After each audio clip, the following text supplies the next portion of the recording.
welcome the 5 candidates who are standing in this constituency. We welcome Andy Thomas, Labour Party, Carol Weaver, the Democrats, Marietta King,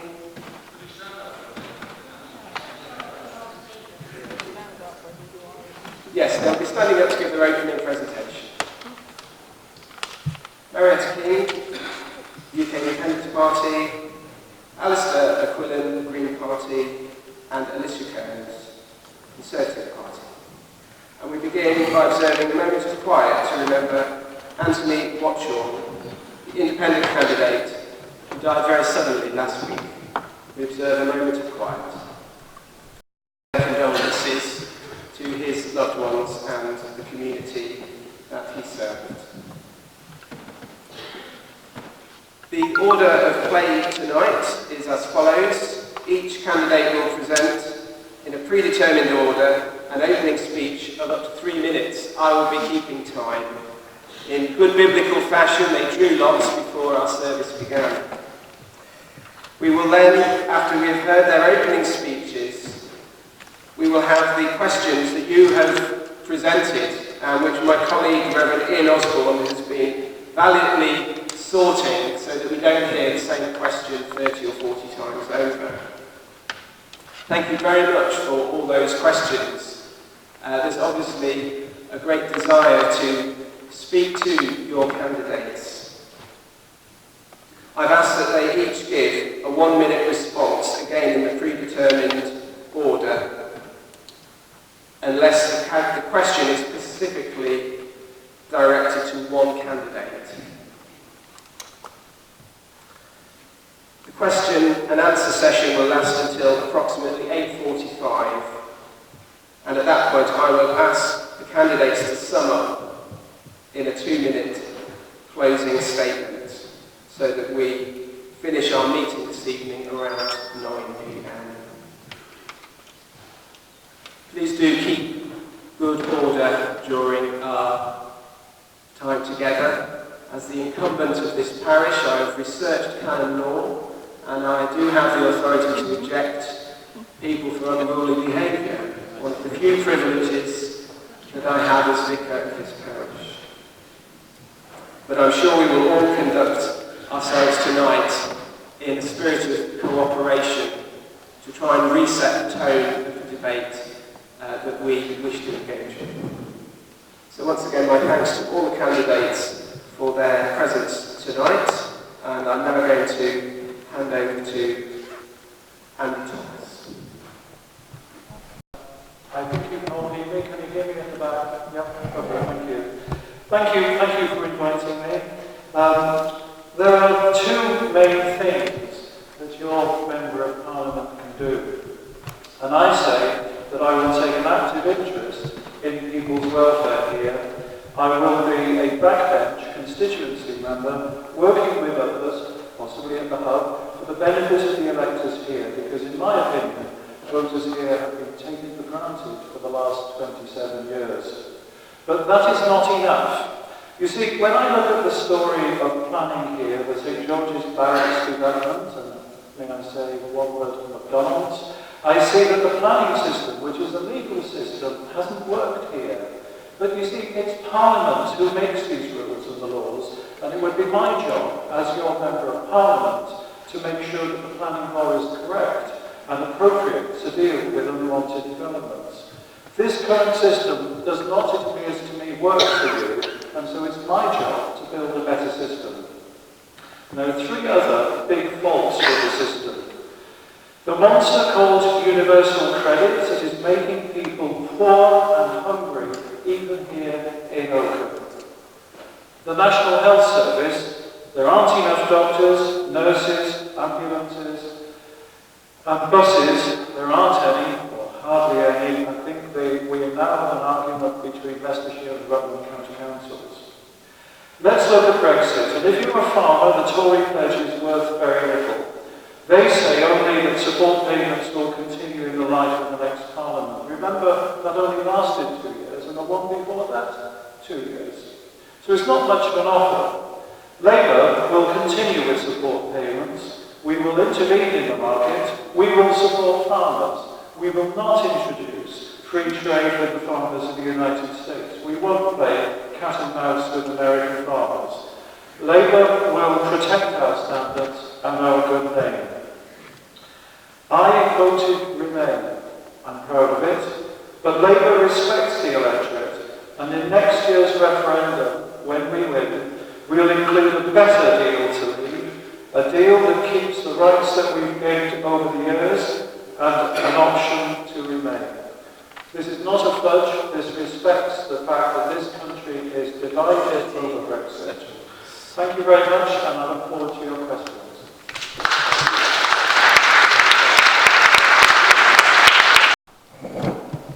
Good evening. Thank you very much for hosting us tonight. I'm Carol Weaver, and I lived down the road in near Ashwell Church until a couple of years ago, and I did notice one or two people from Ashwell here tonight. I was at one time a member of the PCC and used to open and close our lovely church most days so the public could come in and feel welcome. Also, until recently, I taught politics and international relations at universities in Leicester. In addition, I've written academic books on European security, advised senior politicians and civil servants, and acted as a mediator in conflict zones occasionally. I've also worked in the NHS before moving to Rutland. So I am your Remain candidate, and I'm your champion of democracy. Firstly, regarding Brexit, the current default is still no deal, and it could happen as early as the end of January. This is terrifying to me and to many others, including local business owners and farmers. Secondly, our democracy is under threat from the current PM and his backers. The current Conservative Party has joined forces with the Brexit Party, it seems, because the Brexit Party candidate has stood down here, and 5 MPs, including one of ours, Jacob Rees-Mogg's sister, has just joined the Conservatives today. And many former UKIP members were asked by their leader Aaron Banks to leave some time ago, as Marietta will know, and join the Conservative Party.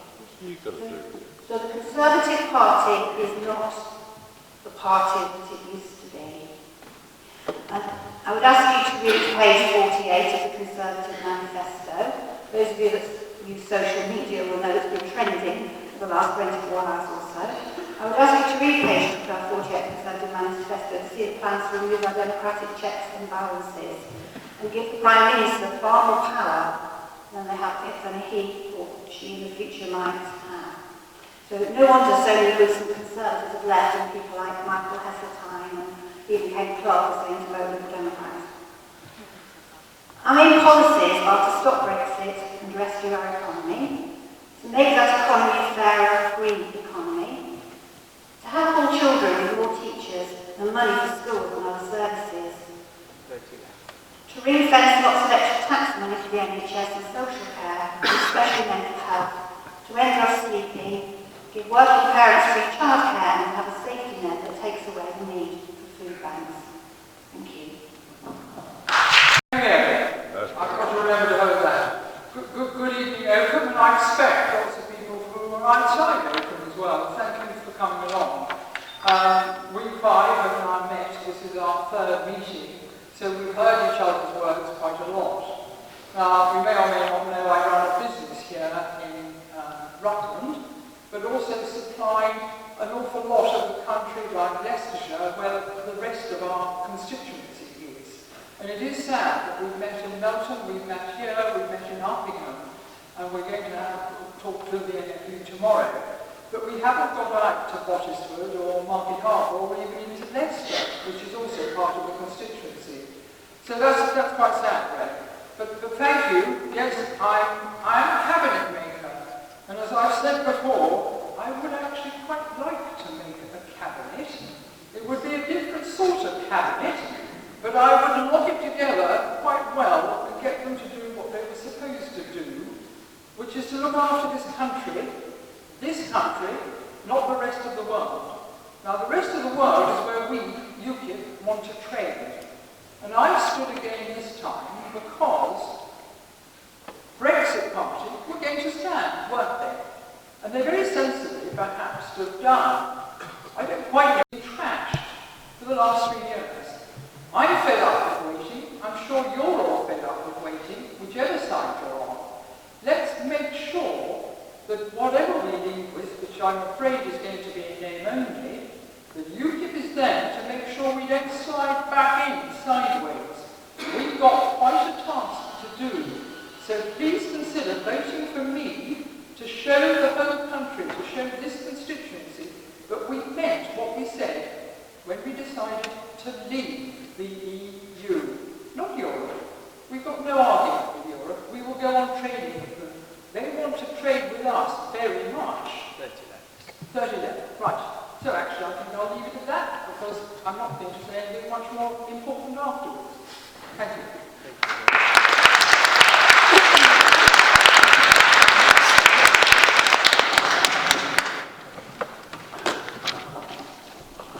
Yeah? Yes. Nods at the back, that's perfect, thank you. Thanks very much for coming along tonight. It's a cold December's evening and it's good to see so many faces here. Like you, I live in this constituency. I was born down the road in Melton. I work here in the Captain Noel Newton pub just round the corner. And so like you, I've got skin in the game. Whatever happens on the 12th of December, I'm still going to be living here in this constituency. So I'm interested from your perspective as well as my own understanding. You're going to be told that we're having an election about Brexit. Nothing really could be further from the truth. The withdrawal agreement was passed in Parliament in November. We're here for other reasons. We're here for political reasons only. Boris Johnson didn't have to call this election. He didn't have to make you come out in December when you should be planning for Christmas with your families and coming to think about us politicians voting. We've had 3 years of absolute chaos in this country, driven by the Conservative Party.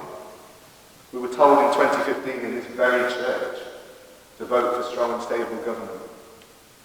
We've had nothing but chaos for 3 years.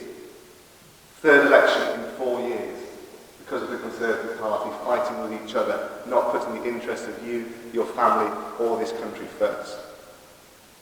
We've had 27 years of Tories here in this constituency. What have we got for it? What have we got for our last 27 years from Sir Alan Duncan? Can you name something he's done for this constituency? Can you name something the Conservatives have done for this constituency specifically in that time? I struggle. I've been looking back and I really struggled. I didn't want to struggle. I love living here. I want to stay here for the rest of my life. But I want to make sure that other people have that opportunity as well. We need good schools. We need good hospitals. You go to the hospital in Leicester and you see they're falling down. Waiting lists are through the roof, the highest they've ever been. We can do so much better. You deserve so much better.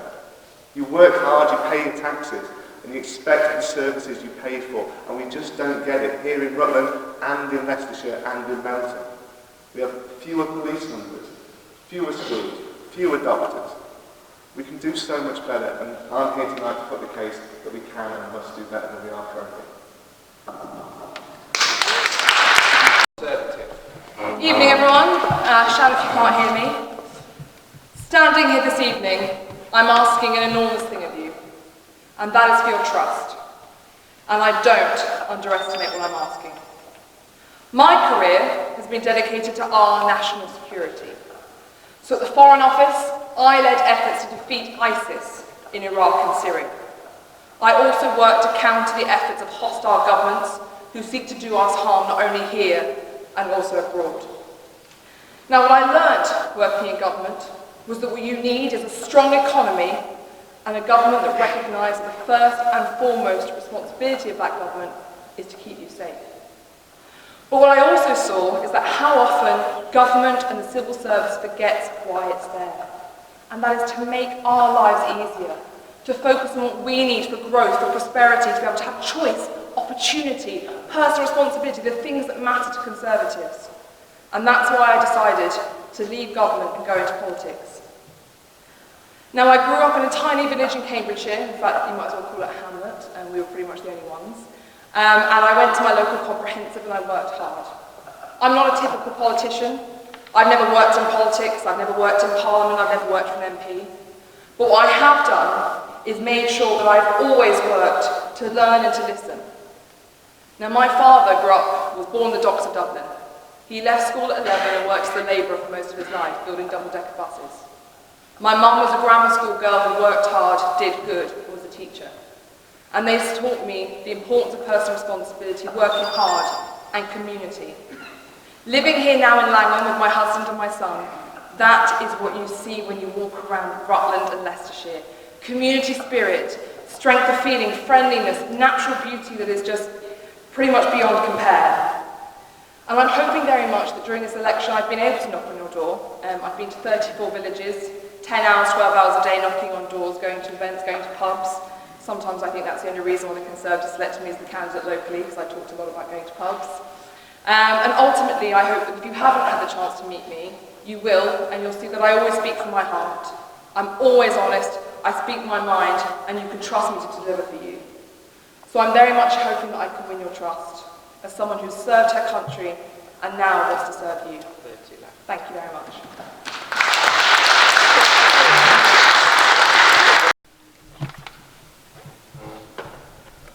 Thank you very much for those introductory comments. We're now moving on to the questions that you've submitted for the candidates to consider and answer. And I'm grateful to my colleague, Reverend Ian Osborne, for grouping the questions together to ensure a good spread of subjects this evening. And Ian, I think you're going to read the questions, aren't you, unless a person is particularly asked to give the question. So we'll begin, as we did before, with Andy Thomas. But we will at some point in proceedings reverse the order to allow for a fair share of thinking time, which is very important. So, Ian, would you lead us off with the first question? I will, Stephen. We've got 30-odd questions, and we don't want to be here all night, so I've grouped them. And we'll lead off with the categories, which have got the most questions in. And by some margin, interestingly, the one with most was around the state of our democracy. From the 9, I've selected just 2. One is, do you think that the behaviour of politicians in general and party leaders and candidates in particular is acceptable in a modern democracy? And the other is, do the candidates agree with the Conservative proposals that government should be free from judicial review and therefore above the law?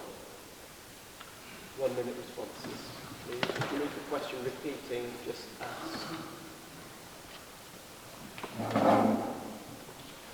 Thank you.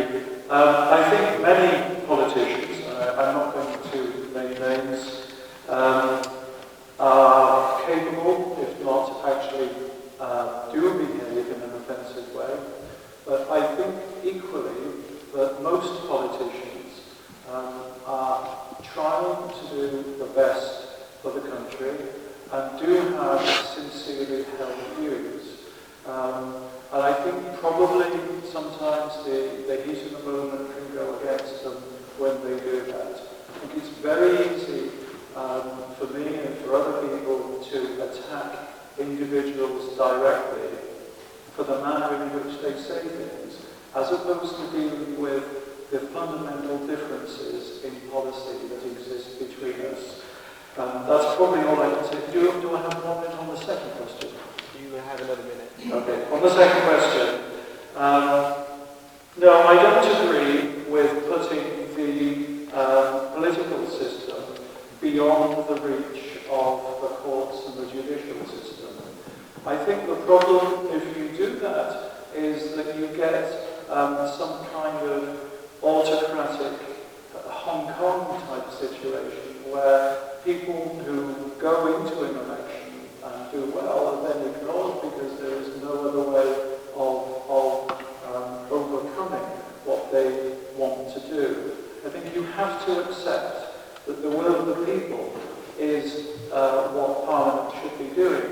And just because it's inconvenient for the Parliament of the day, and there have been times when Denning, as Master of the Rolls, interfered in decisions that the Labour government did, it can be inconvenient for political parties, but I'm afraid the judiciary should reign supreme, in my opinion.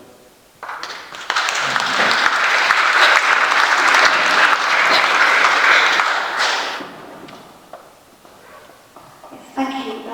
with regard to the first question, do I think that politicians behave well? I actually think there are many politicians who do behave well. They're not always attention-seeking. I think the one politician that behaves worse than any others is, of course, the Prime Minister.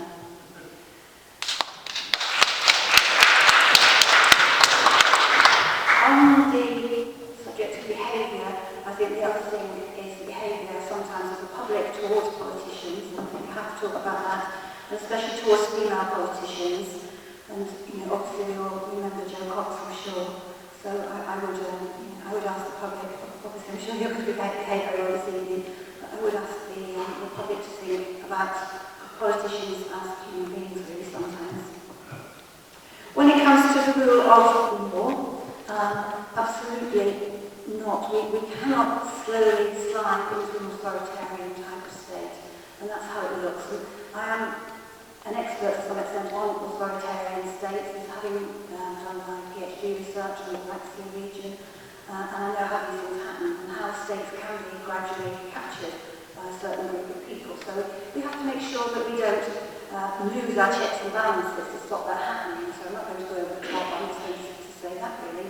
But it does seem to me like Boris wants to take that control from the EU, from the court, from Parliament, from just about everybody, including us.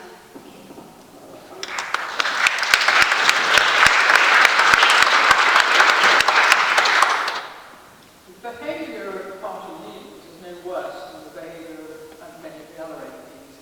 Somebody suggested to me that it would be a very good idea if they stopped being televised, because they've become a lot of actors who are trying to impress everybody, who they think are watching television all the time, and because they want to get re-elected. And I think that's worth thinking about, because they are like a lot of schoolboys or girls, aren't they? You do feel like saying you stop behaving badly. Unfortunately, the speaker has probably been the worst of them all.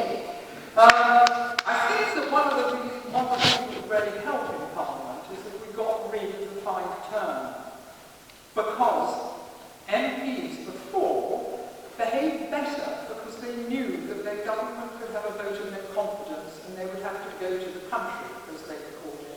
They wouldn't have come to Rutland, but they would have sorted them out if they had. I think that the judicial review is quite complicated, and I think if we can get back to having a proper Parliament, not this very on the edge, has made it very bad. So I think that, looking aside, not just looking as a member of UKIP, I think that we do need government to start behaving properly again and not trying to change the rules and doing the best they can. And I think that in the end, of course, I think it would be better if we didn't have first past the post. But that could, of course, end up with a lot of coalitions. So it's not an easy thing to do, and I think we also need to look at what we do with the House of Lords. So I think that's how we do it. Thank you.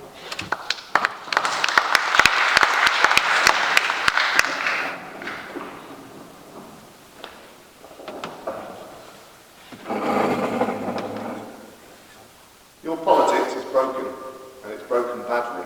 I think the last 3 years have demonstrated that entirely to us all. I'm not going to say it's the fault of individual politicians, it's the fault of a system where 5 million people can vote for UKIP in 2015 and they get no seats in a parliament. 2 million people voted Green in that election. We got 1 seat. It only took 47,000 votes to get a Labour member elected to that parliament. It's a crazy system. Your vote doesn't count as much as somebody just down the road. It's a completely broken system. We have an adversarial chamber where people sit and shout at each other. Nothing gets debated. People don't listen. They don't listen to each other. All they do is talk. You've got to listen as well as talk. So we need a real change. We need to stop, get the politicians out of it and have a written constitution decided by the people. Time for People's Convention where politicians don't have anything to do with it. We take a 2 or 3 year hiatus and say, what do you want from your politics? Because it's not working that we have currently. On judicial reviews, I think it's simple. The politicians in Parliament make the law, and then the judges decide on the law. That's what it should be, that's what it is currently, and that's what it must remain as.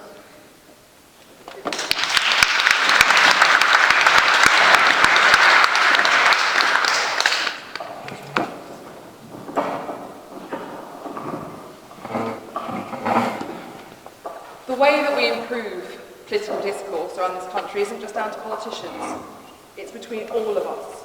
How we talk to our neighbours, how we talk to people on our street, how you talk to people who knock on your doors. People don't mind what your opinions are, but express them with courtesy, but most importantly, listen. Because the way we end division is through dialogue. And actually across the world, people aren't listening anymore. They aren't having dialogue. It's the same as mental health. What do we talk about on Mental Health Day? When you ask someone how they are, don't just accept fine or, yeah, all things are good. Listen, ask again.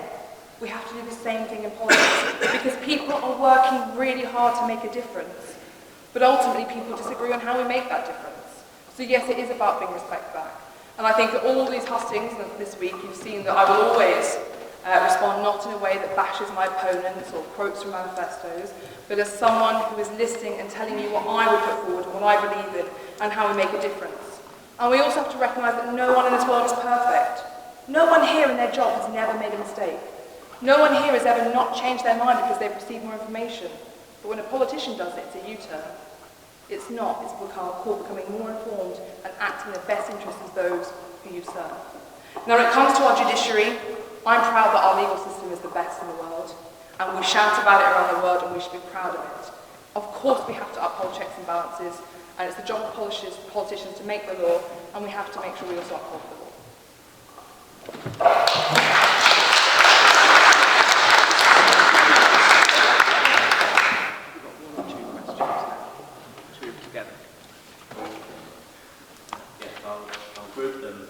The next bundle of questions are around national public services. After that, we'll come on to local questions. Again, a mixed bag of questions about police numbers, about education, about poverty, but I'll ask these two. One, homelessness has doubled here over recent years. What are you going to do about it? And the second, given the requirements since 2012 for putting NHS services out to tender, how can you convince us that the NHS is not being privatised a bit at a time? 2 minutes. If you have the question repeating again, just say. He wants us to switch order. Homelessness is a really complicated issue. We don't want anyone in Rutland sleeping homeless, and we shouldn't have to see it. But ultimately, that is what the job of an MP is. Their job is to not just look at nationally how do we tackle homelessness and how do we identify those issues that seem to be happening across the country, but actually helping people in their darkest moments. So if I'm elected, my job is to find those people who are homeless, whether it's through working with charities or whether it's going out and finding individuals and sitting down and going through them going, what support is available to you? What can I, as your MP, make sure happens to you? How has the system failed you? What are you not getting that you need? And helping that person get back on their feet. And that is what MPs do around this country, and that is their job. Yes, they've got to be in Parliament making national legislation, but actually, it's helping family by family, day by day, helping people. And I will be one of those MPs that you can say in 5 years' time, she has always looked out for us. She has always helped, family by family, person by person, making the system work hard. And I know how the system works, and I know how to make it work harder. And in terms of the NHS has spent more of its life under the Conservatives than it has any other party. And the biggest privatisation we ever saw was dentistry. And that was under Labour, it wasn't under the Conservatives. Now, are there some services that we are privatising, such as cleaning? Yes, there are.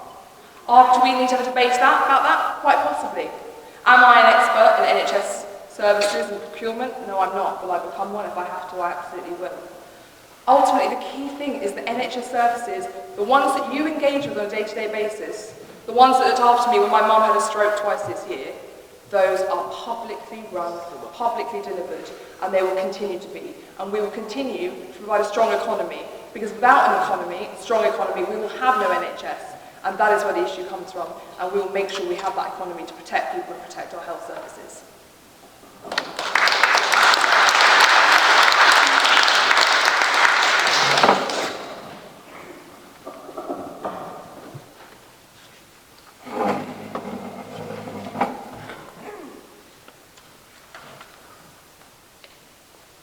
Figured out on Monday, 320,000 people are homeless in this country.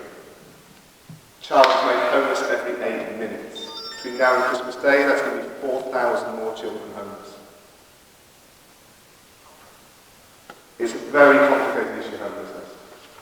Just giving people houses, building more houses, it doesn't solve the problem. Just giving people money won't solve the problem. People need security. We have a benefit system that isn't fit for purpose currently.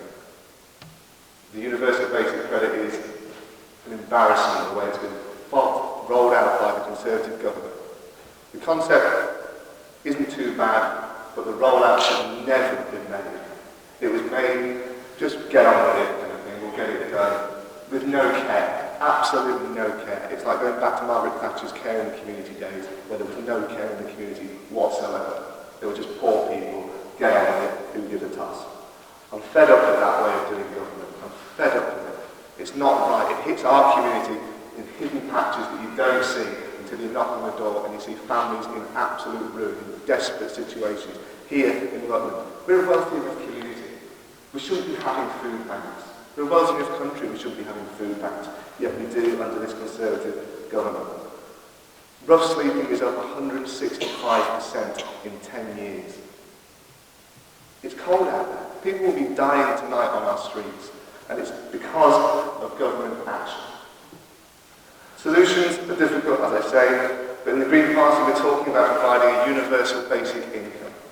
That changes the benefit system entirely. It replaces every other benefit, and it will mean that people have security. There isn't a means test on your benefits anymore. It's security for every single person in the country, the same way the state pension works. It means no one can fall through the net. It makes families better off. It means children aren't left in poverty.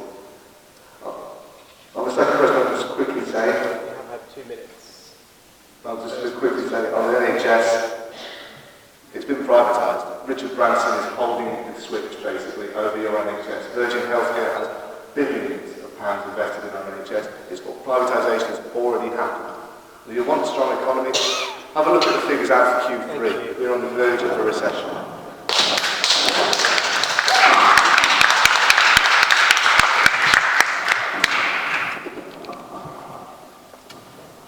I think the homelessness is a complete mystery to us all. And I think it will be very helpful, without naming any names, for us to actually understand where these homeless people are, particularly in this area, because we found it mystifying. We know it happens, but why? Now, austerity is one of the things, and the fact that they were changing the system, I am completely and utterly mystified, having spoken to people who have gone and tried to get it changed and appealed. They changed the system, but why did they stop the money? Everybody must know that if you stop the money, people are going to run out of money for food. I can't understand how the government... And it was something like 6 weeks. Where do people who are on the borderline find 6 weeks' money from? I mean, surely they could have done it as a gradual thing and changed it over. It's not the wit of man. I mean, you know, you have pocket money as a child, and you plan what you did. If they suddenly stopped it, you'd be mystified, and there's no difference. So I think the homelessness needs for us all to understand why and how, and obviously it needs to be stopped as possible. Now there will be people who, if they've got the money, that Alastair has this brilliant idea of having a basic amount every month, it's wonderful, or every week. At the beginning of every week, everybody gets the same amount. By the end of the week, some people will have spent it all, and other people will have an awful lot because they've got it from the others. So it's another one that's a good idea, but it may not work.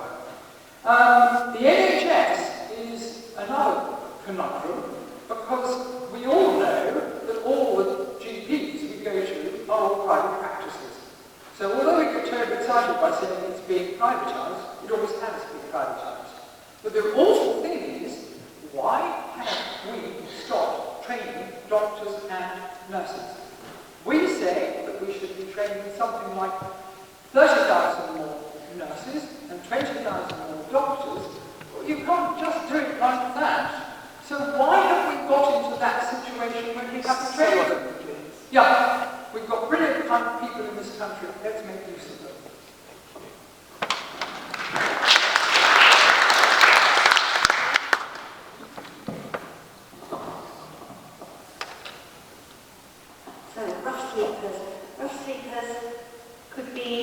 people who've been in care, they could be people who've been in the military, people suffering from mental health, people with drugs problems, people from a family breakup.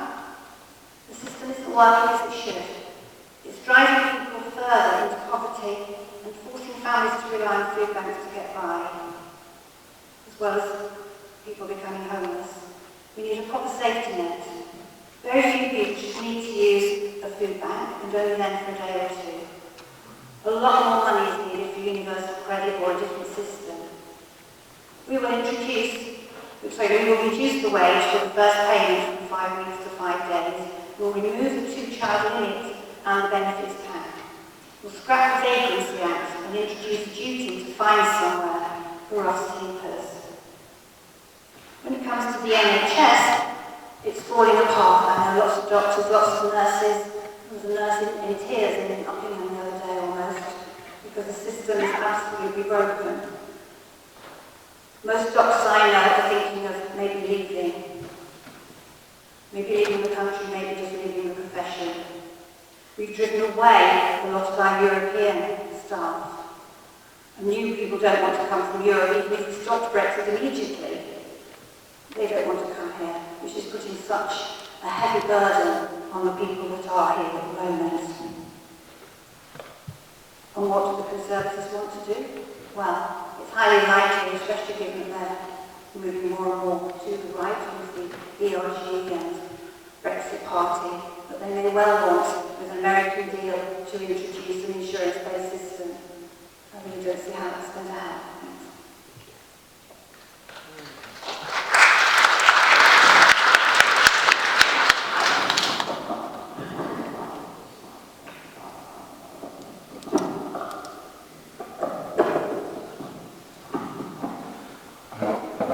Thank you. Homelessness. Here's a quiz. How many social rent accommodations did Rutland produce in 2018-19? House of Commons figures. Anybody know? 0. No? 1. There's one affordable housing unit in 2018-19 according to the House of Commons figures. There is no affordable housing here in Rutland, so your sons and daughters are sofa surfing, or your friends, your sons and daughters are sofa surfing. They haven't got anywhere to go, they haven't got anywhere to stay, they have no chance of buying anything. And that's not the only thing. Universal credit for those people who do have tenancies, because of the delay, the Trussell Trust, who operate here the food bank in Oakham and in Buckingham, issued 545 three-day emergency parcels in the last 6 months because of universal credit. And across the UK, 823,145. So, you know, this is being done callously and indifferently to the well-being of people. It is forcing them into poverty and forcing them into homelessness. On the NHS, it is not just about the cleaners. Privatisation has extended towards judging people as to whether they are eligible for disability payments, the infamous PIP interviews. They are done by private companies. The price of drugs is under threat. We need these drugs, but it is going to be the case that America, if we go ahead with the free trade deal, will want to increase the price of the drugs that they are selling us, and we will go bankrupt with it. Nurses work, agency nurses are taking over from the established nursing profession that is being demoralised and crushed by the Conservative Party in government. And private ambulances are taking over long-distance travel. Thank you. Okay, thank you very much.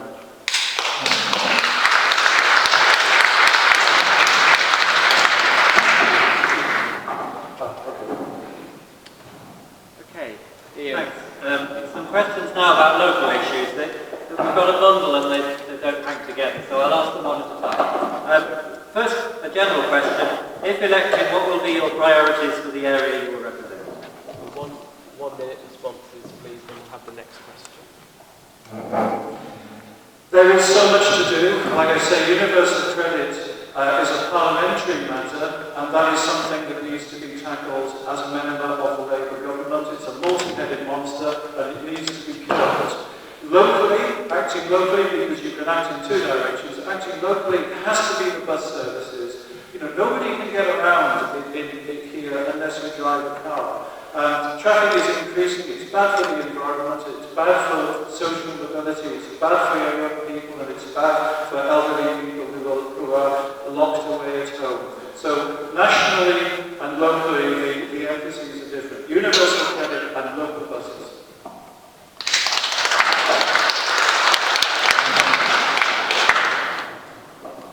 Thank you. Yes, there's so many issues here.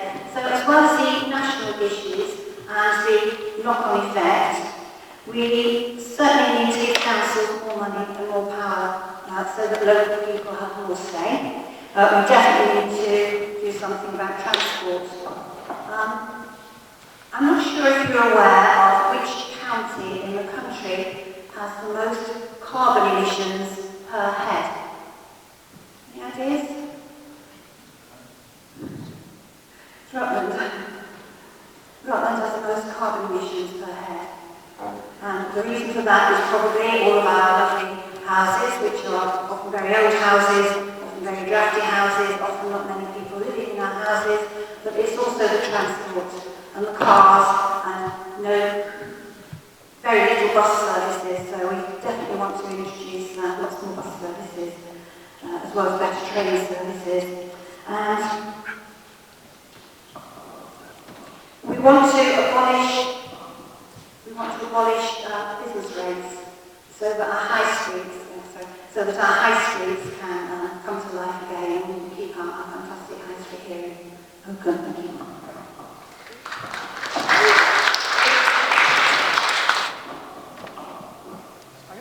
We were asked about the local issues. My first one would be to help Melton get its bypass, because that would get a lot of the carbon issues getting around Melton out of the way. That's not right. But the bypass would mean that the traffic went through, it didn't get the homes up, and their business would be better. Locally here, of course, housing is a huge problem. Now, I'm a great advocate of building on brownfield sites. I didn't actually think that one over towards Stanford was very much of a brownfield site, always got a runway. And that here, for us in Rutland, is a huge problem. We do not want another town built alongside us there. We need some houses, and we want houses, and I think modular housing is something we should all be getting onto, because it's much cheaper, it's quicker, and it could be a housing solution for some of our homeless people. Now, whether they want to go out and live out there is another matter. If you get a house, you get a house. But I think all the villages have got very good plans, and we should be sticking to those plans, not necessarily building 5,000 back there and another 7,000 the other side of the A1. So I think housing would be one of my main things to sort out, if I could.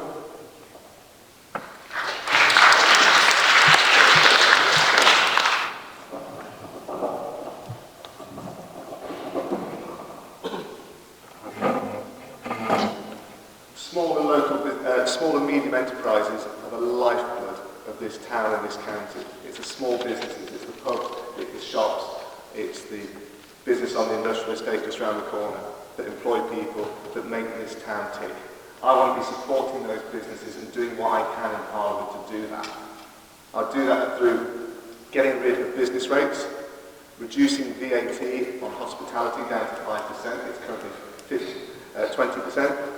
That's unfair on these small businesses. I want to give them a level playing field so they can compete with Tesco's, they can compete with Sainsbury's, they can compete with the co-op on the edge of town. So the local shop doesn't have to discount ridiculous rates because Amazon are taking their trade. It's those businesses that employ people in this town. It's where we get our young people to stay in town as well. They move because their jobs aren't here. If they stay, we can then get the housing and the facilities and the services to support them.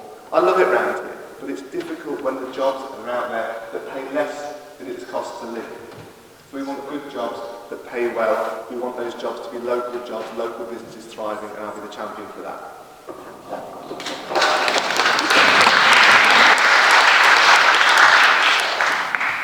So locally, my priorities first of all, we need a new GP surgery in Oakham. So let's get a new GP surgery in place so we can get people more appointments. Oakham Memorial, we want to keep it, we want to make sure for ongoing small things we can go there, get the treatment we need, know the people who are treating us and get the support we need. I want to support for Oakham. There are changes we want done to the High Street. Let's get you the funding you need, let's have locals decide the future of the High Street, and let's make some changes. The A1, the most dangerous road in the UK. I've already spoken to other Conservative MPs locally, or hopeful MPs, and they've all agreed we'll set up an alliance to sort out the slip roads, put some lighting, looking at making it 3 ways each way. And then rural disadvantage is the most important thing. Leicestershire is the worst funded county per head, and Rutland is the worst unitary funded county per head.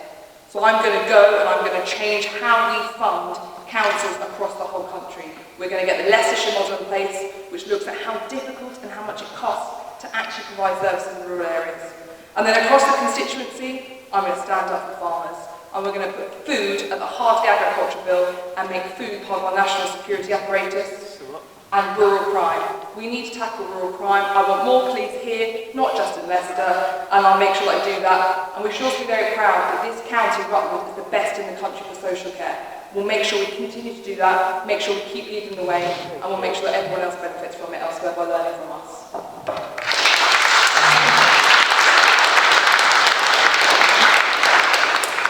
Question next about council tax. It's from County Councillor Sam Harvey, who tells us that council tax in Rutland is one of the highest because of the current central government funding formula. How will you ensure fairer funding that allows the council to maintain service? Well, that brings me back to my previous point. So we'll start by saying that Rutland Council is the 6th most efficient county council in the whole country. Now that is incredibly impressive, so it means that when we do get more money, which I will do if I'm your MP, we know they'll spend it right. We know they'll make the right decisions with it. Whether it's making sure we have broadband by 2021, which they're going to do, or whether it's keeping up with social care, as I said. Now the Leicestershire model recognises that currently the best funded county councils in the country are Kensington, Chelsea and Westminster, places like that, because the funding model has been skewed to urban areas for various different reasons. So the Leicestershire model is something that Leicestershire County Council's come up with, that I'm going to take to Santa Jab and I'm going to take to the right people and make sure we completely transform it. It looks at what are the key services the council should be providing, how much does it cost to provide them, what is the need, and looking at things like rural indices. Do people have to go further? Do we need more in-home care, which we will need here in rural areas? So the Leicestershire model is something I will push. I will build an alliance cross-party in the House of Commons, and we will get more funding for us here in Rutland, and we know our councils will spend it sensibly for you.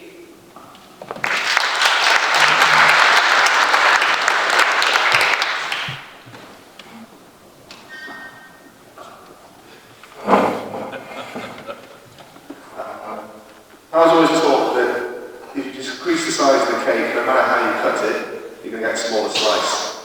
Over the last 10 years, funding to councils from government has increased by 50%. £10 billion a year. That's the problem.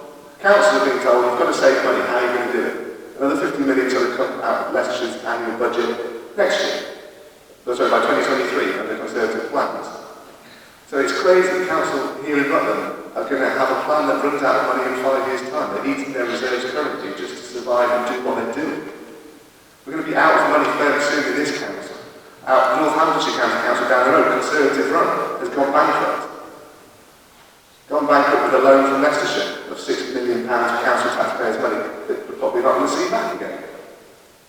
It's absolutely crazy, the system. We need to invest from central government.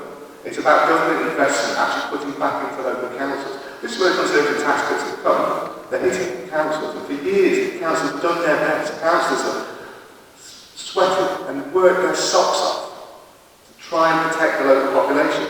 There's only so much cloth you can cut. It's about time we actually put money back in from central government into areas like this. That's what the Green Party will do. We'll properly fund the local councils to provide the services that they do.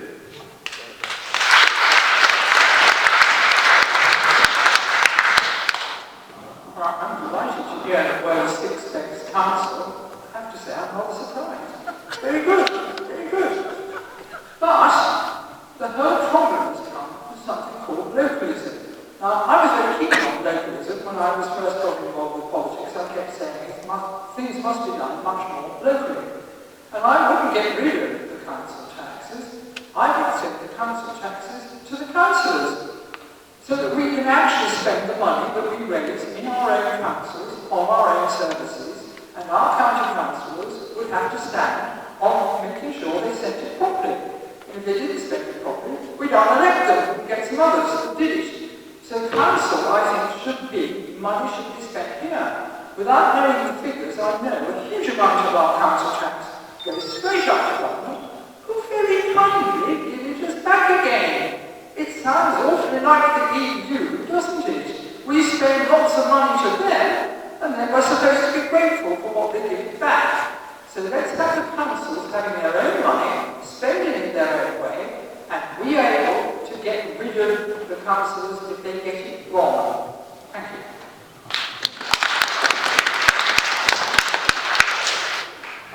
Thank you. So obviously we want a lot more funding for our councils and a lot more power for our councils as well to decide on local issues. So for example, the St George's Barracks site that a lot of you know about, the problem there is partly that it's considered to be a brownfield site because it's MOD rather than greenfield site, and that means locally we don't get so much of a say on it. But obviously we also have certain amounts of money that we want to give to councils for specific issues, and one of them is very definitely transport and other green priorities too. We are also putting 130 billion into general infrastructure, and a lot of that will be related to new green infrastructure. It will also mean new buildings for hospitals and the doctors' surgeries and for schools as well. So this is just a little bit of what we want to do. Thank you. Well, I look forward to the debate of the House of Commons, because when you're comparing Leicestershire with Rutland, there is much in the country which actually does compare with Rutland, because most unitary councils are in fact cities. The other thing that I would say is that part of the tax that you pay is the police precept, and that brings police officers onto the streets. And the only way that we can get police officers at the present time is to increase the charge on the police precept, because central government is not providing them, even though central government is still taking your taxes. So if you want to finance, so you have to look at the nature of the council, and the nature of the funding, and the nature of the taxes going into the government, and what people are trying to do to make sense of the cuts that are hitting us at every corner.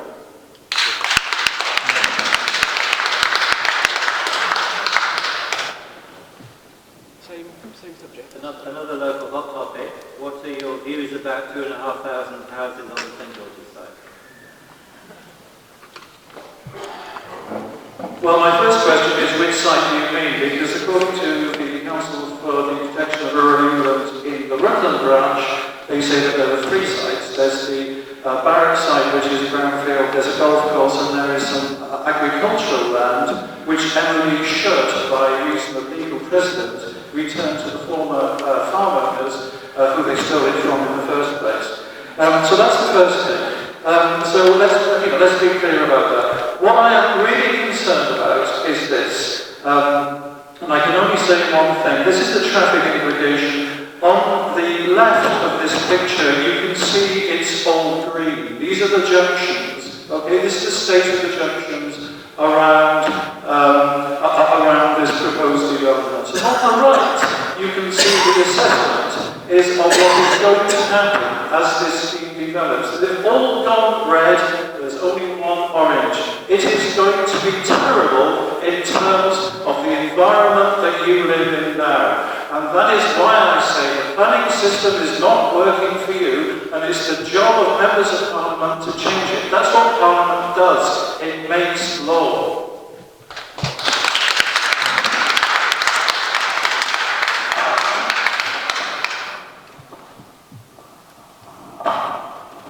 Thank you. So I think the original vote was 11 to 10 in the council. We only had one councillor at the time, but we have 3 now.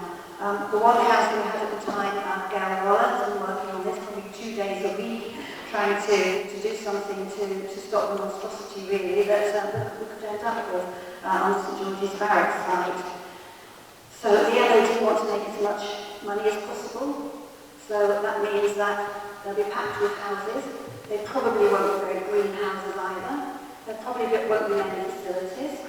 It means everybody travelling around in cars. And I think I just gave you the statistic, didn't I, about the cars per head. This will probably make it even worse. So maybe there has to be something there, of course, but something like a discrete village, not just more and more and more houses. And there's somebody who lives in a different area, which was, when I moved, it was initially just a smallish village, and it's just had more and more and more and more houses just built in the last couple of years. I know what it's like, and that isn't a community, and I think in Rutland we need to look after our community.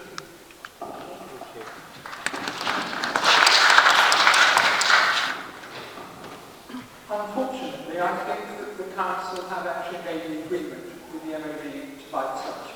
I don't think that that's reversible now, probably. And if they hadn't, then the MOD would have probably done something even worse on them. So we have got a chance to do something about this. And I think 500 houses would be a good start. I don't want it, we don't need it, but it's there and we've got to face it and get it the best way possible. In Oakham, for instance, we've got a very good plan. I believe that Rutland have also done that and for the county. We could actually supply all the houses across the villages that the government said we have to have.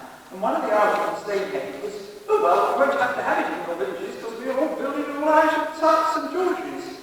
But that, when you think of the planning, the housing, the roads, the jobs, the fact that half of it's going to be a quarry for years anyway, it just needs sorting out and not rushing into. So I think I believe this is the I said 500. We've got it down already from 5,000, and I was involved with a lot of villages when we were fighting to stop it being there.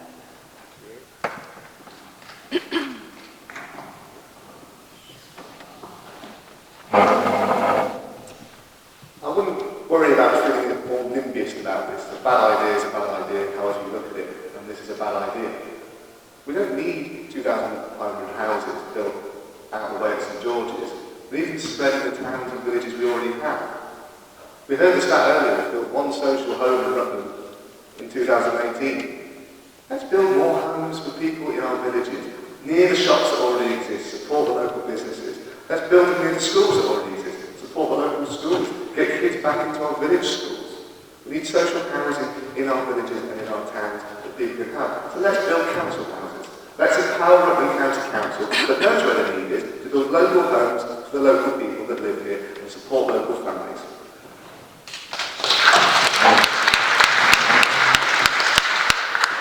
So we need 160 new houses a year so that children can grow up near their parents, they can start their families, have their grandchildren near them.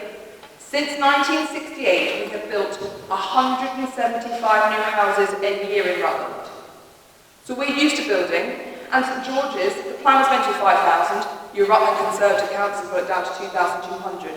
That works out at 100 a year over the next 20 years, which means we're still going to build some houses in the small villages, so that if people want to have a little houses to be close to their families, we can do. Now the key thing is that Rutland Council went and got some money, so that they could have say over what the Ministry of Defence does. And what people might not have looked at in the plans is this plan for a school. There's plans for a museum. There's plans for vast swathes of green land, a cricket field, you name it. A plan for an enterprise park, where there'll be 1.5 jobs in that enterprise park for every house that is built. So this is opportunity for young people to go into different fields. I will only support it if it is the right design for our communities. And no one wants to have a plan or something happen without any control. So we can have a say or we can have no say, but I will help us get the best result if it is the right thing for us, and we should be pleased that Rutland Council got us a say in this process.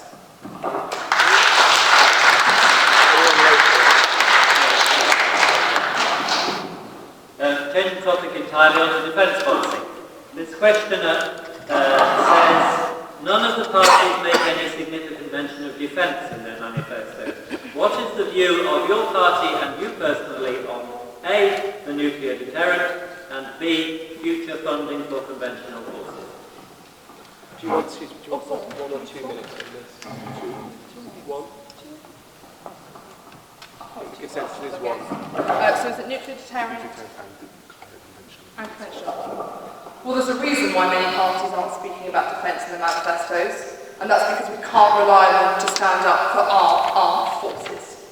Now, I have served with our armed forces in Iraq. I've served with our armed forces in Kuwait. I've held the hand of people who've lost everything, and I have made sure that we've got them home safely and looked after them. I will always stand up for our armed forces, including ending the persecution of those who serve us in Northern Ireland. And I will not name names, but you can tell I'm angry about this, because there are parties who will not stand up for those who've gone to fight for our freedom and the freedom of other people. And it is the right thing to do, and I will always fight for them. The nuclear deterrent, we've said in our manifesto, it's in our manifesto, that we will always protect it, uphold it, and upgrade it. We will maintain 2% of GDP, and we will make sure not only do we invest in our existing armed forces and existing things, but we will prepare our armed forces for the biggest ever reviewed defence, to make sure we're prepared for hybrid warfare. Because warfare has changed, we are always at war. There is no such thing as peace and wartime anymore. We don't necessarily know who our enemies are, and the threats we face are cyber, they're informational, they are completely different. And someone like me can make sure we are safe here and abroad, because I've done so in the past and I'll do so again for you. Thank you very much.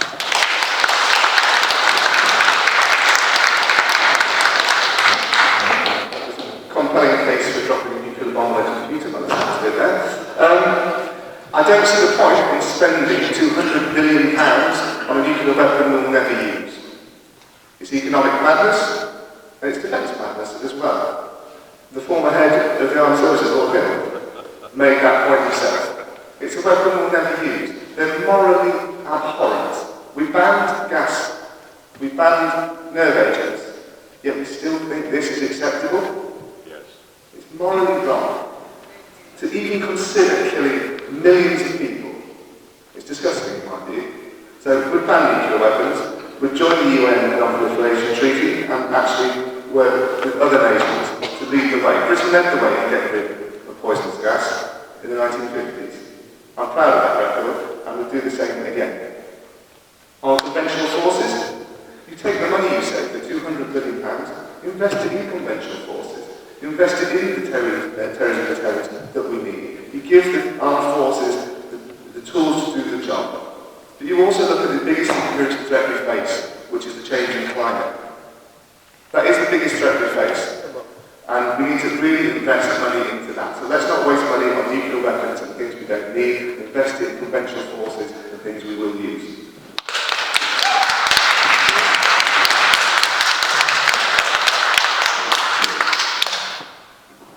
Brother who served in a nuclear submarine who was quite safe. The nuclear deterrent is a deterrent. It's not something we need to use, please God. So let's take for that. Yes, we should continue to re-increase our forces, and not as part of the European army, which is where they're being put into. Our forces should be recruited by the forces, not outsourced. They've been absolutely hopeless, I think, that the number of forces have gone down. So we need forces in all the armed services. We're very much linked with it in this area, but we need them, and apart from anything else, and we look after them then when they come out, and we then provide jobs for them, which will also help the homeless problem. They can do all sorts of jobs very well because they've been well trained.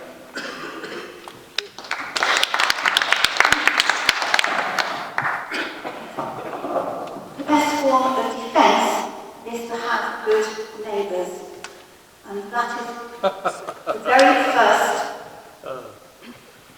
thought of the founding fathers of the European Union, which included Winston Churchill.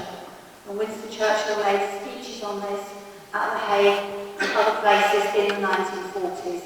There has never been any international wars between any members of the European Union. Yes, we've had other wars in Europe, they were not members of the European Union then, some maybe now, like Croatia. We want to reduce it.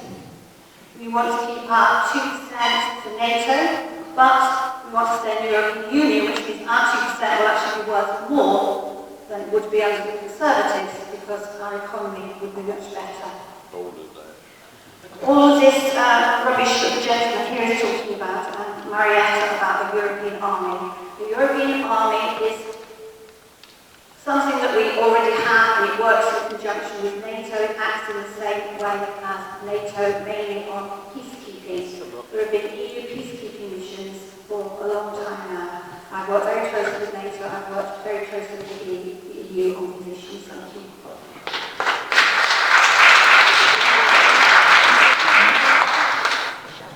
I admit that it was a Labour Prime Minister who was responsible for developing Britain's atomic weapons. It was, of course, Clement Attlee in the immediate post-war period.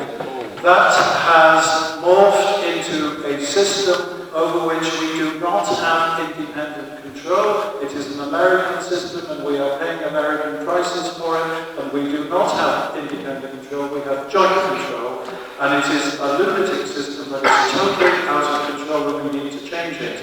Insofar as conventional forces are concerned, I actually agree with Carol. The Western European Union, which was established, I think, in 1947 before NATO in 1949, and to which we retain our membership, has been responsible for a number of high visibility, highly effective conventional force interventions, particularly in the tragedy of the Bosnian War, in Kosovo, and so on. As long as the conventional forces do something useful, they shine in their logistical ability. For example, just remember those pictures of the Chinook helicopter at the dam in Derbyshire that was collapsing. It was the RAF using a troop-carrying helicopter that was able to drop the big lumps of concrete on to stabilise that dam. The services do have logistical ability. I would like to see the services using that ability to spread peace around the world.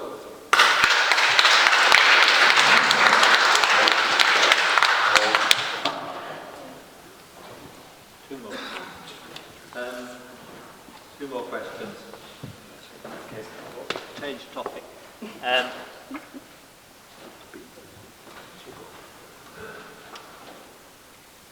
Question on environment. What are your party's policies to address climate change?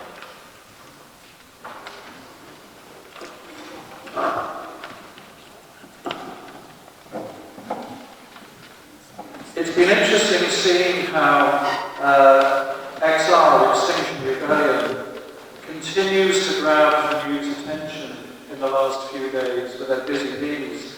And I do think that what these largely young people, although when you get to my age almost everybody is a young person, are doing highlights the problems. But it's Labour who listened first and introduced the declaration of a climate emergency in the Houses of Parliament.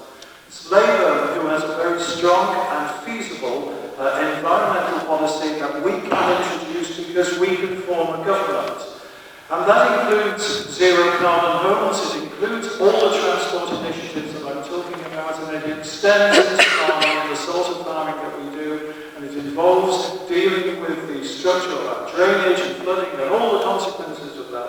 And we have a whole page a whole chapter, I should say, pages in our manifesto on detail on that. We take the role of Extinction Rebellion extremely seriously, and we are the government who will implement it.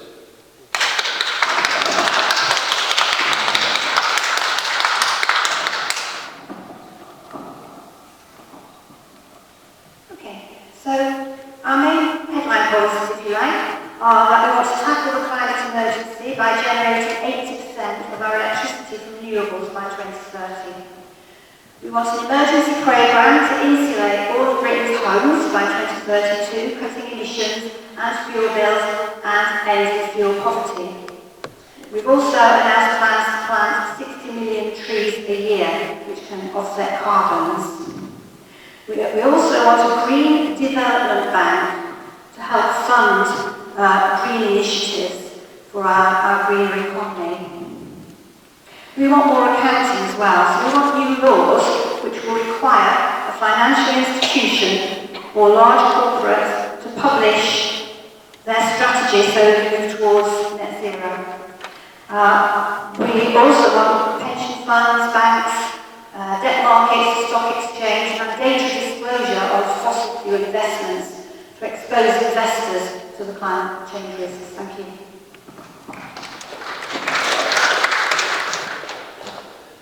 I think we can all tell that the climate is changing. We can't argue about that.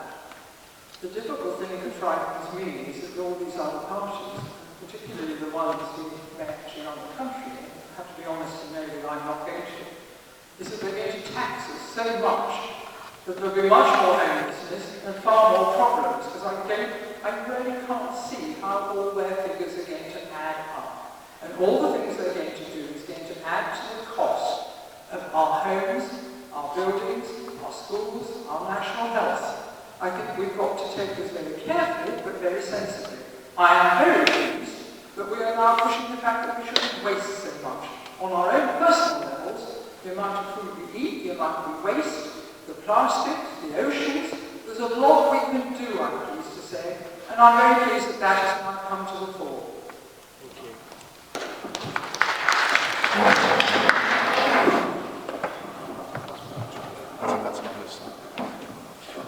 In 1934, Franklin Delano Roosevelt launched a package of legislation in 100 days in America called the New Deal.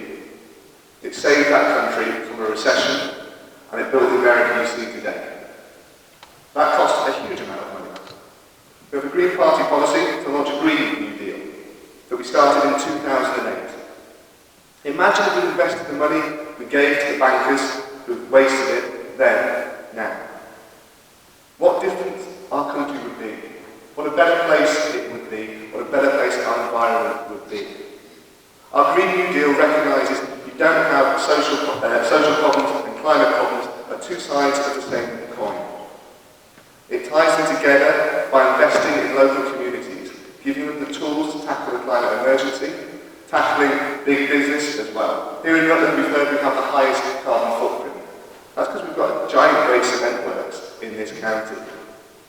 Now, cement's a huge pollutant. Let's work with that business to keep it here and reform it, give them the tools they need to reduce their carbon footprint. It's all about investment. We're looking at different scales of what the other parties are talking about. We're going to invest £1 trillion in 10 years. We're going to borrow that £1 trillion because we're investing in our future, the same way FDR borrowed to invest in America's future. The economics of the past do not look like the economies of our future. We've got to make changes now.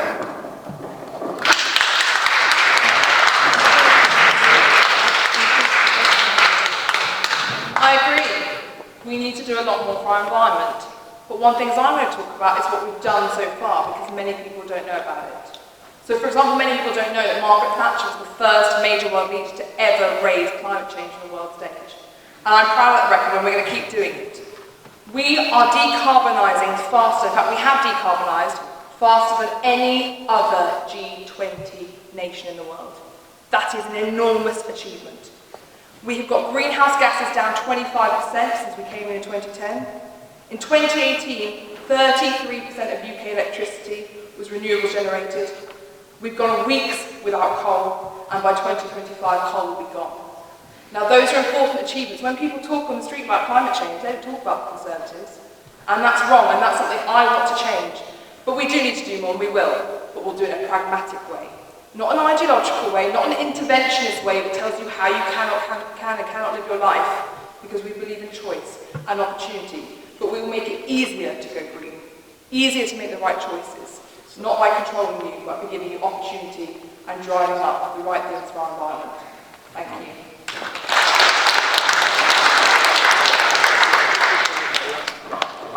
1 minute answer, and then there'll be the summing up for you each after this question. Stephen, the last question is not a policy question, but about you yourselves. Can you give examples of when you have led a group of people of disparate views, such as are in Parliament? Right, disparate views.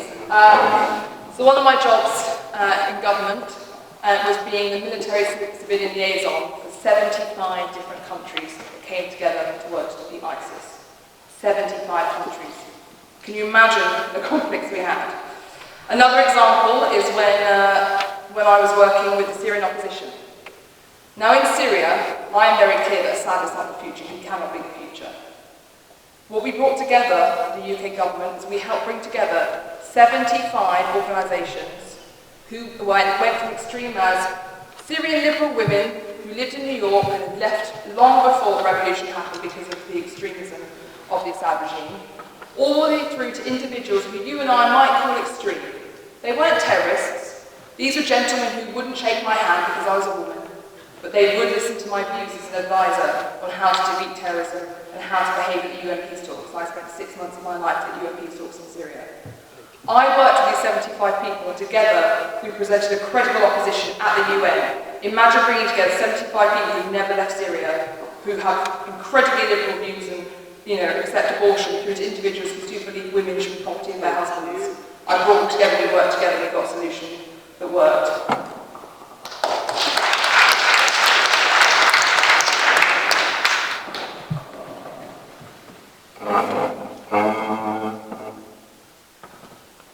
I look to examples in my past of working with groups of individuals. I looked at the time I worked in Central America, working with some of the poorest people in the world in one of the most dangerous countries outside of the war zone, Honduras. I worked alongside coffee farmers who live on less than $10 a week, working on environmental projects there to try and convince them that cutting down the rainforest was not going to help their community and was not going to foster better lives for their children. It's a difficult environment to work in. You're not considered to be helping the community when you tell them not to grow more crops. But we looked at different methods with them. We listened to their concerns. We worked every day, night and day, living in that community with them. Listening is key when you have a debate with anyone. As we see in our Parliament today, I think we have too much talking and not a lot of listening. So if I get elected to Parliament, I'll be an MP that listens not only to you, but to people from all parties. I want to get things done rather than just stand and talk.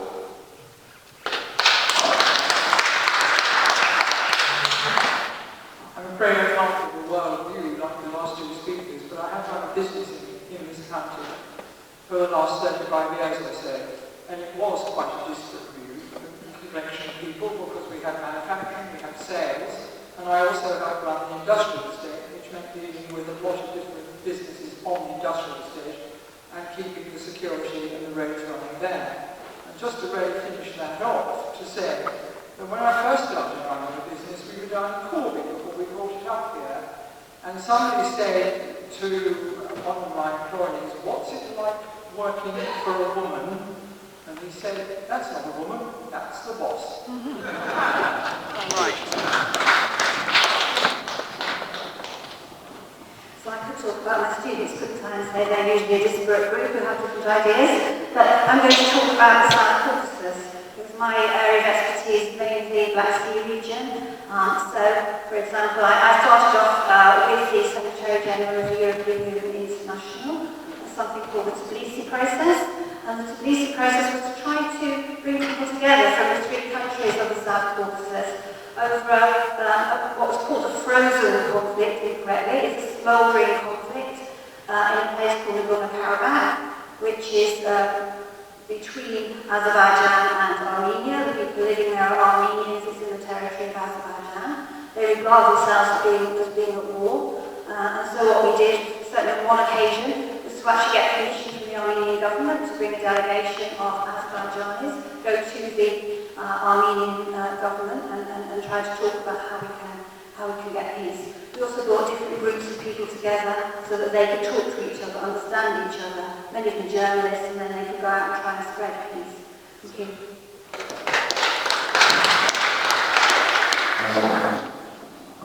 I'm afraid I don't have such an exotic experience of working overseas on such major projects, but I am a project manager, qualified under Prince 2, which is Prince means Projects in Controlled Environments.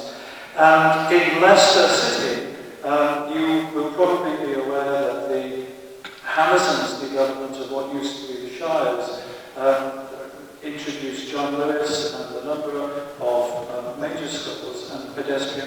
high streets, rerouted the traffic, and so on. I was the responsible project manager for that. We spent £23 million of public money, including European Union money, and we brought in an investment of £350 million from the private sector, which created 6,000 jobs. And I worked under a Lib Dem Tory coalition at the time.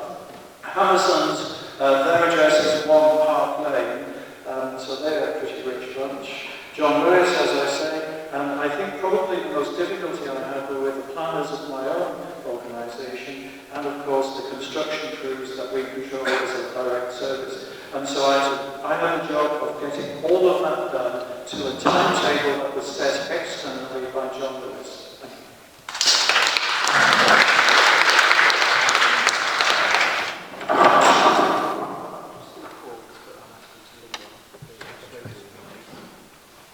Going to pause for a moment just while the candidates gather their thoughts for a closing statement.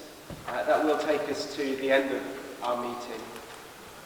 But before we hear the closing remarks, I'd just like to thank you all for listening so attentively and politely. Thank the candidates on your behalf for responding to all the questions and all the questions that you submitted. I'm sorry we weren't able to deal with more, but I think if I know the pews well enough that you're sitting on, you're probably ready to stretch your legs at this point.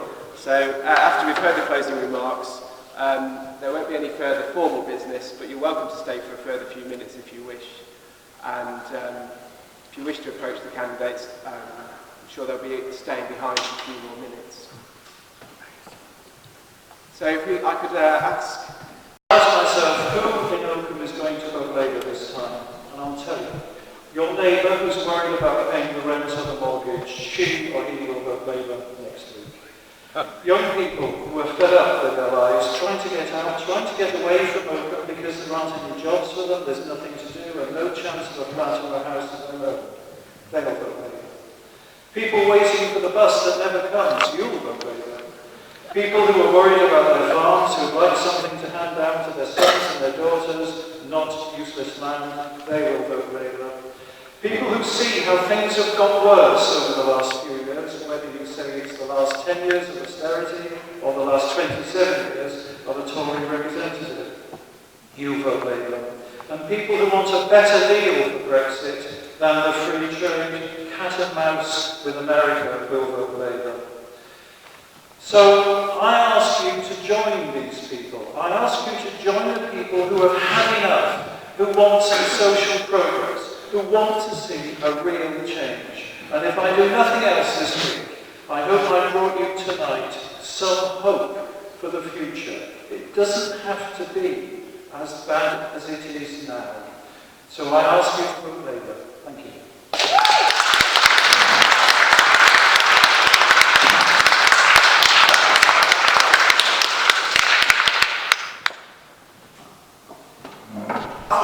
That understand the importance of remaining in the European Union and dealing with the climate emergency together in Europe, we shall not under any circumstances go into coalition with Boris Johnson or Jeremy Corbyn, but we would vote issue by issue to moderate these more extremist leaders and their followers. Most importantly, we want to stop a catastrophic Brexit, and we want to have a confirmatory referendum on any deal put forward. But as we're in church, I just thought I'd like to tell you about our values. The Liberal Democrats exist to build and safeguard a fair, free and open society in which we seek to balance the fundamental values of liberty, equality and community, and in which no one shall be enslaved by poverty, ignorance or conformity. We champion freedom, dignity and well-being of individuals. We acknowledge and respect their right to freedom of conscience and their right to develop their talents to the full. We aim to disperse power, to foster diversity and to nurture creativity. We believe that the role of the state is to enable all citizens to attain these ideals, to contribute fully to their communities and to take part in the decisions which affect their lives. I want to debate for you, David, to show that we want to maintain our democracy. Believe it or not, because maybe talks about it. We have a full manifesto. You can look it up on our website. And it says, manifesto for Brexit and beyond. Actually, I never talk about Brexit. I talk about leave. Because we wrote it to leave, we didn't know what Brexit was. It had never been mentioned before. It is absolutely meaningless. But we do know how to leave. And we will be very strong. And in 6 years or so, well, might be a bit longer because we just wasted 3 years. When we've left, when we've got it right, we'll say, why on earth didn't we do it before? So please, vote for me. Send a message back to Parliament that we are on your case. You are going to have to get it right. Thank you. And the future generations look back at what defined this moment in history. They'll ask the question, what did you do about the climate emergency? This could be the last election with which we can turn the tide on climate change. We know, and the science tells us, that we only have until 2030 to avoid irreparable damage. If the next Parliament runs for a full term, it won't be until 2024 until you get another chance to change your MP. If 10 years to reach net zero seems extreme, then imagine with only 5 years left to act. I'm here today to point the possibility of our future.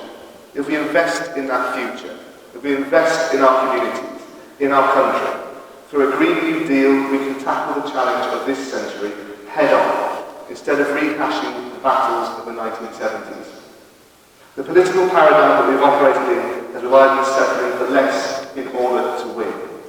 Do not allow yourself to be bullied out of your values anymore. You don't have to be scared by demanding a living wage, transitioning to an economy that is just, decarbonised and sustainable. After a decade of austerity and underinvestment, Britain, Rutland and Oakham needs a new start. A Green New Deal is exactly what that is. Not doom and gloom. We live in Rutland. This is one of the most beautiful, happy, wonderful places in the country. And if I'm your MP, I will protect that and make sure we continue to be an incredible area full of community and friendliness. I hope you've seen tonight that I'm someone who speaks from the heart, not from a manifesto or lines that I think I should be saying. Someone who cares deeply and someone who brings experience we need. Not just in national security, but as someone who has always taken the time to volunteer for communities. Whether it's spending 3 months in Greece pulling refugees out of the Mediterranean because I believe no one deserves to die in the ocean. Or working with children in foster care as an independent visitor so that kids have someone to go to that isn't part of the system. Or whether it's even fostering pregnant cats and making sure they grew up in my home and my son got to play with them until they went to new homes. As a Conservative, I'll make sure the state doesn't overly intervene in your life. That you have choice, opportunity, and that we promote personal responsibility. And I will deliver if you elect me for each and every one of you. I will work tirelessly, and if I win your trust, I hope very much that I have the chance to serve you, and serve you I will indeed. Thank you ever so much.